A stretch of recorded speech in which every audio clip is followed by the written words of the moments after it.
fahasafahadarana aminao tompoko lahy sy tompoko vavy ampitsikina indray no anaterako ny araba isatokantranotsika indray amin'izao takariva ny sabotsy fahaenina ambin'ny folo ny volana novambra izao.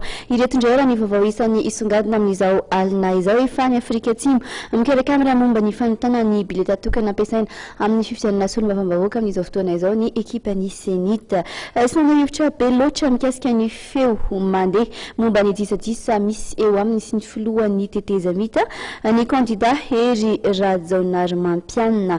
Raha ny lafera sosialy sy fahasalamana indray kosa dia isan'ny aretina izay mirongatra amin'izao fotoana izao ny areti-pivalanana indrindra ao anatin'ny fahavokaran'ny voankazo samihafa sy amin'ny vanim-potoana mafana izao.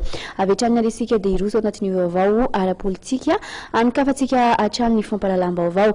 Taoriana ny famoahan'ny Senita ny vokatra vonjomaika ny fifidianana filoham-pirenena fiodinana voalohany ary dia andrasan'ny rehetra amin'izao fotoana izao ny vokatra izay avoakan'ny CES mikasika izay indrindra ary dia nilaza ny profesora Honoré Rakotomanana fa zava-dehibe iankina ny hoavy ny firenena ny vokatra izay ho avoakan'ny CES eo. Nanao ny fanadihadiana vola Ravavy sy Tsiry Rakotarson.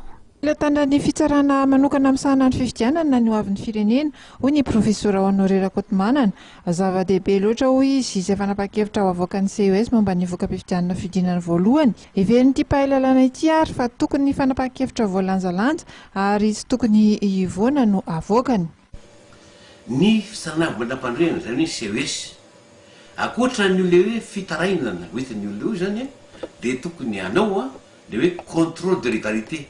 Raha vohita fa misy zavatra hafa fa tsy manara-dalàna dia tonga dia tsy maintsy mijery izy hoe ty kosa mba tena tsy manara-dalàna ty egny. Raha ohatra avy any amin'ny fanatsahan-batao anankiray dia tojotsodina zay fitsotro misy zany tsy zany tikory hoe maniry ny CES fa raha ohatra ve efatra rivo ny ao amin'ny lisy-pifidianana 8 rivo mivato ratsako amin'ny urne zany dia tena tonga dia foana zany raha taminay zany. Taminay dia tena tonga dia foana ho azy iny voka-pifidianana atao amin'ny groupe fandanjaha-bato iny zany. Dibo-tsarana voka atoato zany afaka iarandro zany dia tsy maintsy mety enina ny sambato ny azo ny candidat anankiray. Za tsy laza hoe candidat izy zany na candidat izy zany satria hita hoe misy tena zavatra mibaribary hita fa tena zavatra tsy mety zany.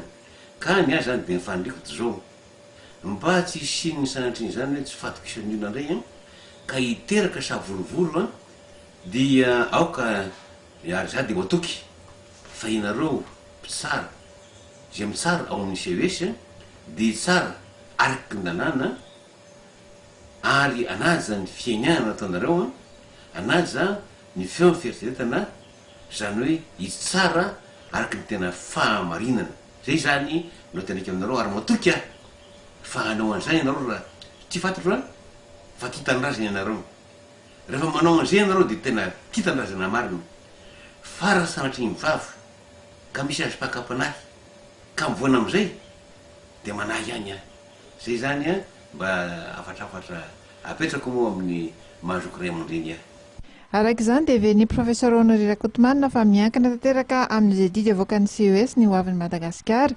Didy izay raraky ny lalàna dia tokony hivoaka 12 andro taorian'ny namoahan'ny Senita ny valim-pifidianana vonjomaika izany hoe mialohan'ny 7 Novambra ho avy izao.